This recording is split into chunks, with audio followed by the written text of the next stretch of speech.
नमो बुद्धाय, जय भीम. आपल्या सर्वांनाच माहीत आहे की आता काही दिवसामध्येच म्हणजे आठवड्याभरामध्येच डॉक्टर बाबासाहेब आंबेडकर यांची जयंती येत आहे. मोठ्या उत्साहामध्ये आपण ही जयंती साजरी करतो. परंतु बाबासाहेबांनी सांगितलेले विचार, बाबासाहेबांनी सांगितलेला मार्ग, त्या मार्गावर आपण चालत नाही. बाबासाहेबांच्या जयंतीमध्ये मोठ्या मानाने, अभिमानाने आम्ही नाचतो, परंतु नाचत असताना आम्ही दारू पितो. बाबासाहेबांनी जो काही बुद्धाचा धर्म आम्हाला दिलेला आहे, त्या बुद्धाच्या धर्माच्या पंचशिलेमध्ये शेवटचं शील आपण ग्रहण करतो, मी दारू पिणार नाही. आणि त्यानंतर बाबासाहेबांनी 22 प्रतिज्ञा सुद्धा आपल्याला दिलेल्या आहेत. बाबासाहेब 7व्या प्रतिज्ञेमध्ये सांगतात की मी बौद्ध धर्माच्या विरुद्ध विसंगत असे आचरण करणार नाही. आणि ते विसंगत असं आचरण आज आपल्या समाजामध्ये दिसून येत आहे.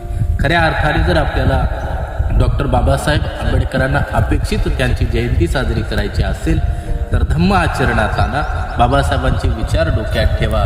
डीजे नाही, मोठमोठ्या एक डीजे नाही तर मोठमोठे डीजे लावून नाचा, परंतु दारू पिऊन नाही. बाबासाहेबांच्या विचारांवर, बाबासाहेबांनी दाखवलेल्या मार्गावर चालून नाचा. जय भीम.